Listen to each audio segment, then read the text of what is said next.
तो हेलो बच्चों, आपका स्वागत है हमारे यूट्यूब चैनल स्टडी एक्सपर्ट में। तो आज हम करने जा रहे हैं हमारी फर्स्ट यूनिट जो हमारी फर्स्ट टर्म में आएगी।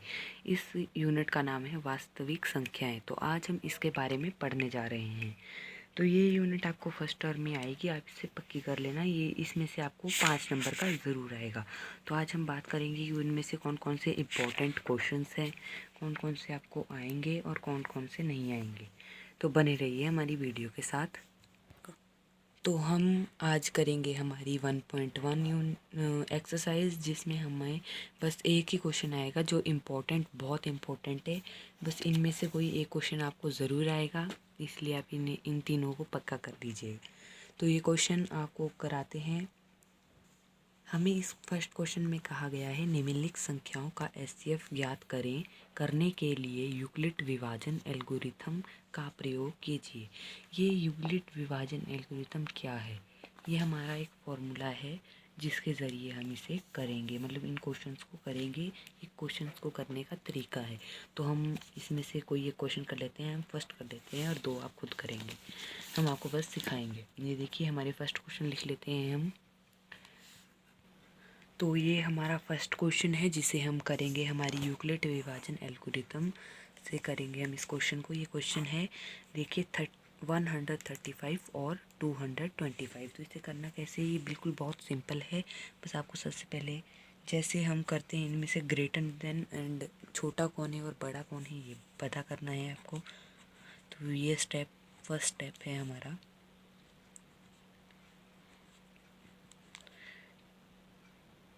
तो ये हमारा बड़ा है और ये हमारा छोटा है।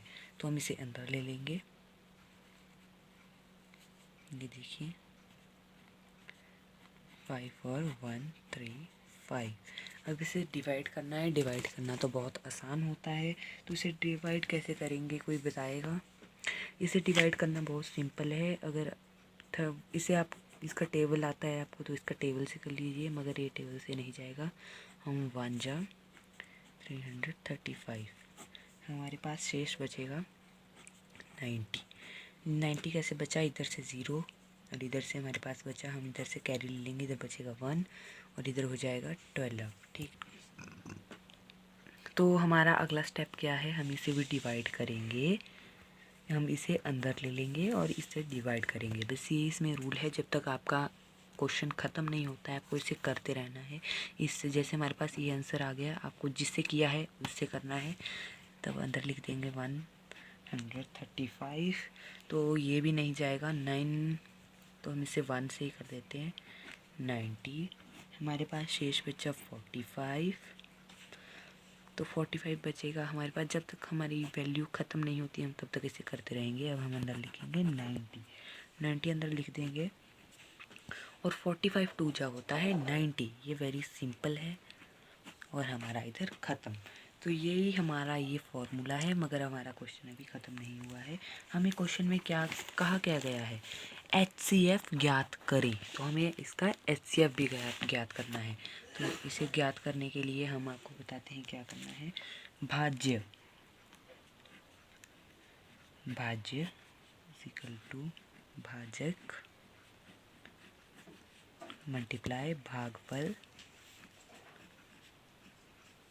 प्लस शेषफल।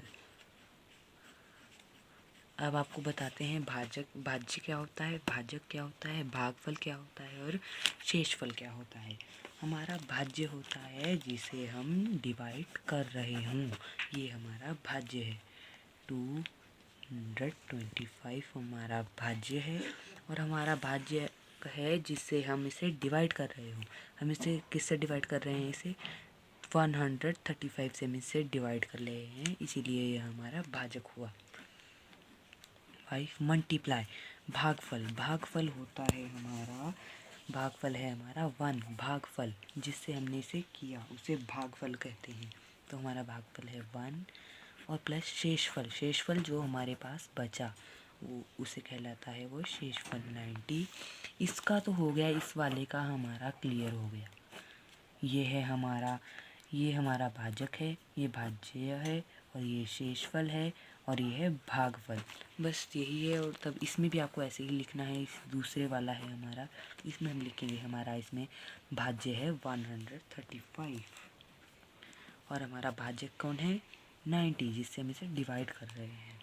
तो 90 लिख देंगे, मल्टीप्लाई हमारे पास भागफल आता है इधर भी 1 प्लस 90 हमारा 90 नहीं सॉरी हमारे पास इसका आएगा 45, मतलब जो इसका शेषफल बचा हमारे पास ये हमारा 45 है। तो हम इधर लिख देंगे शेषफल 45। तो हमारे पास 45 आ गया इधर। अब हम लास्ट वाले का करेंगे। ये हमारा लास्ट क्वेश्चन, मतलब लास्ट बचता है डिवाइड का, तो हम इसे करेंगे। हमारा इसमें है भाज्य है हमारा 90 और भाजक है हमारा 45, मल्टीप्लाई हमारा इसमें भागफल है 2 प्लस और हमारा शेषफल है इसमें 0।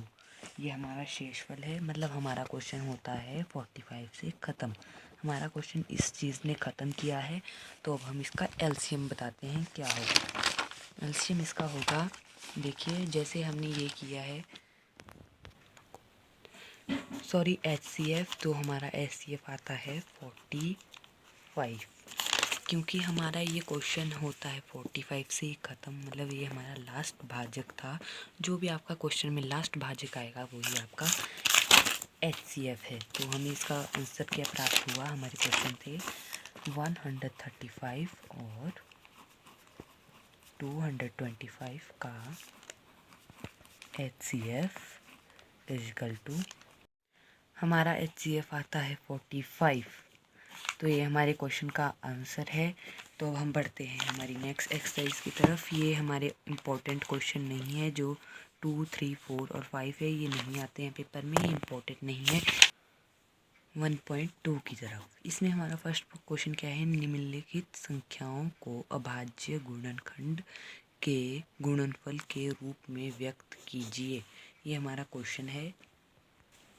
और आपको अगर इसमें से दोनों में से कोई एक क्वेश्चन नहीं आए, मतलब आपको नहीं इसमें कोई प्रॉब्लम हो, तो आप मुझसे पूछ सकते हैं। मैं अपना वीडियो के लास्ट में व्हाट्सएप नंबर दे दूँगा, आप ये 2 क्वेश्चन मुझसे पूछ सकते हैं।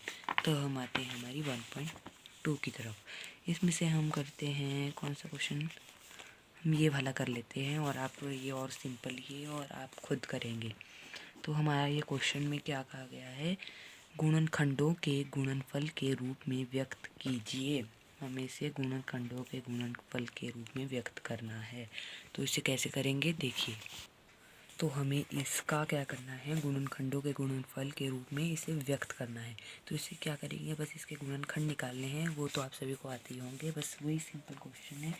तो हम इसे कैसे करेंगे, सबसे पहले एक लाइन खींच लेंगे हम और इधर लिखेंगे 5005।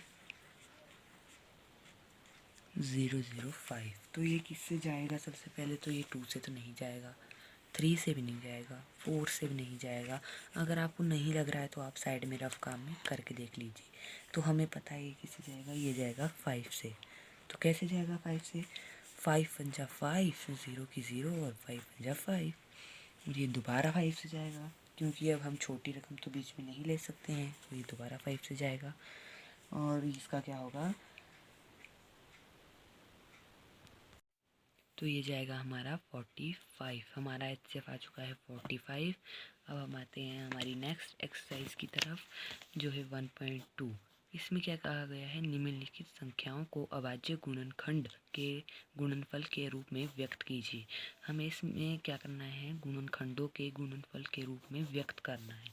बस यही इसमें सिंपल है, गुणनखंड निकालने हैं आपको।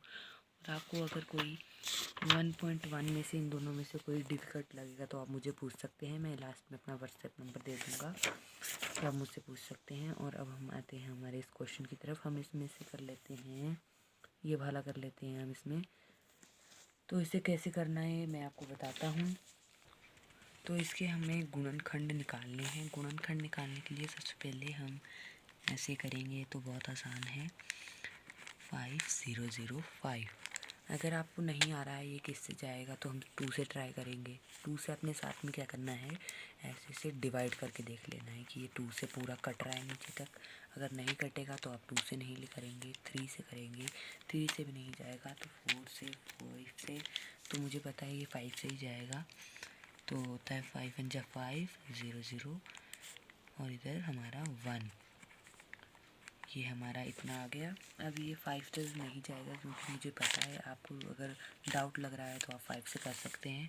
और ये 6 से भी नहीं जाएगा, ये जाएगा हमारा 7 से। 7 से कैसे जाएगा, 7 से आएगा हमारा 1 4 3।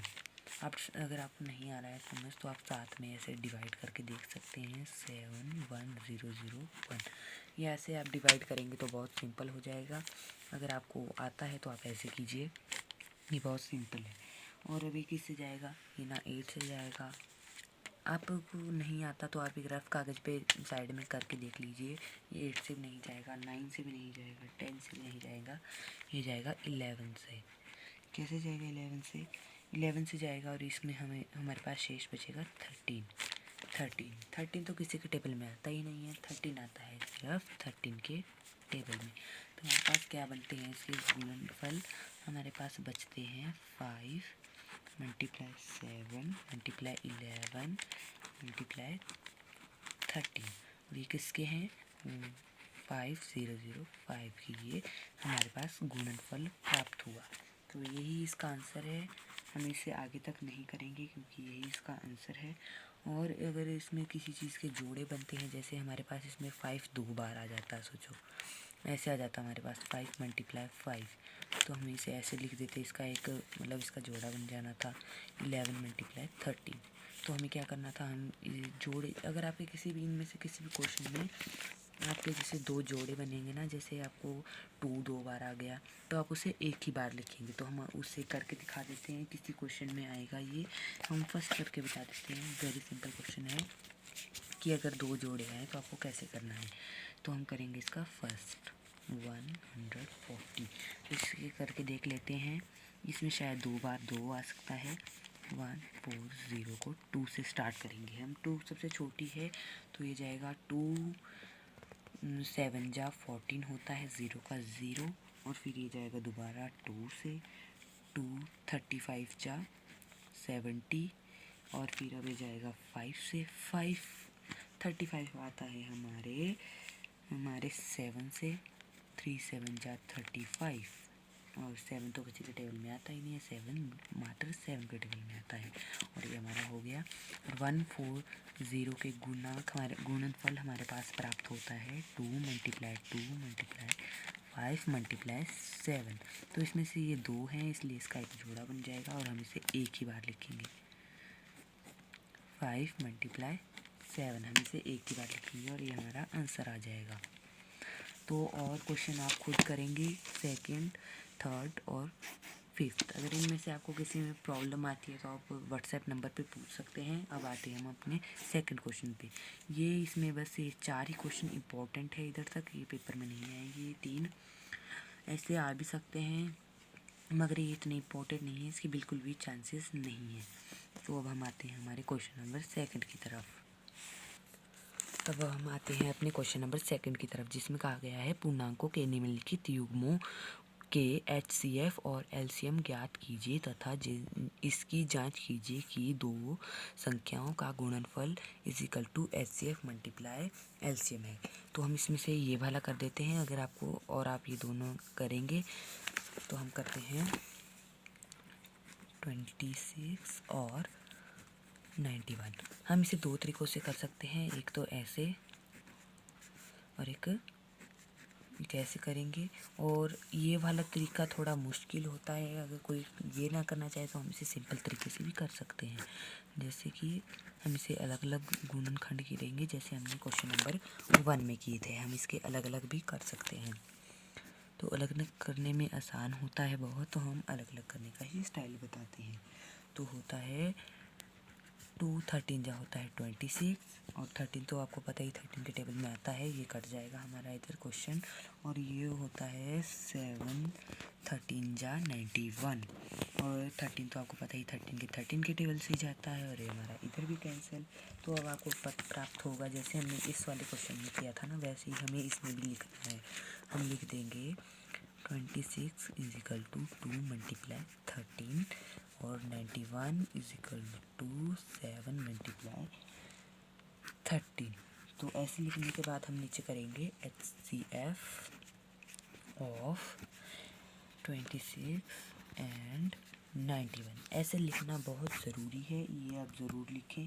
और तब हम इसे लाइन में लिखेंगे नीचे 91 इज इक्वल टू 7 मल्टीप्लाई हम इधर होगा 2 मल्टीप्लाई 13 और हमारा नीचे होगा 7 मल्टीप्लाई 13। इन दोनों में कॉमन क्या चीज़ है?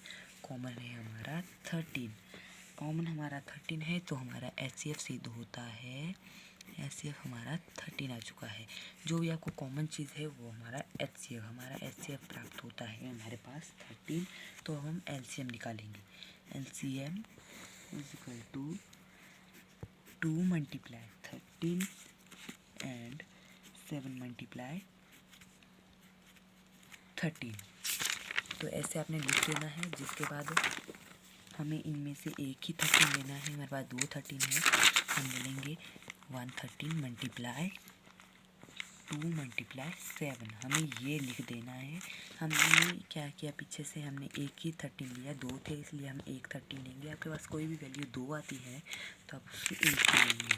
तो हमारे पास जब ये ऐसा आ जाएगा तो अब इसे मल्टीप्लाई कर आता है हमारे पास 100। तो हमारा LCM आता है हमारे पास 182। अगर आपको इसमें डाउट लग रहा है तो आप इसे मल्टीप्लाई करके भी देख लेना, मगर हमारा आंसर ये आता है। तो हमारी वीडियो बेटा लंबी हो जाती है, इसीलिए अब हम अपनी और क्वेश्चंस हमारे जैसे 3rd और 4th हम पार्ट 2 में करेंगे। और अगर आपको इनमें और क्वेश्चंस में कोई डाउट लगता है तो आप मुझसे पूछ सकते हैं। वो सॉरी बेटा, इसमें कहा गया है HCF मल्टीप्लाई LCM, ये क्वेश्चन और आगे जाएगा। तो हम लिख देंगे 26 multiply 91 is equal to HCF multiply LCM। तो हमारा है 26 91 इज इक्वल टू हमारा HCF क्या प्राप्त हुआ था 13 और LCM हुआ था 182। और हमारे पास आंसर आता है इन दोनों को मल्टीप्लाई करके और इन दोनों मल्टीप्लाई करके एक ही आंसर आना चाहिए, तभी आपका क्वेश्चन सही है। अगर आपको डाउट लग रहा है तो आप इसे कर सकते हैं। और ये कैसे हुआ बच्चों, इसमें ये फॉर्मूला इसके बाद इसलिए लगा क्योंकि हमें क्वेश्चन में कहा गया था HCF मल्टीप्लाई LCM, इसलिए हमने ये किया है। और अगर आपको कोई डाउट लग रहा है तो आप मुझे पूछ सकते हैं। और क्या बोलते हैं, मैंने कमेंट में इसका अपना WhatsApp नंबर डाल दिया है। और मिलते हैं अगली वीडियो में। जिन्होंने लाइक और सब्सक्राइब नहीं किया है वो कृपया सब्सक्राइब कर दीजिए। Thank you.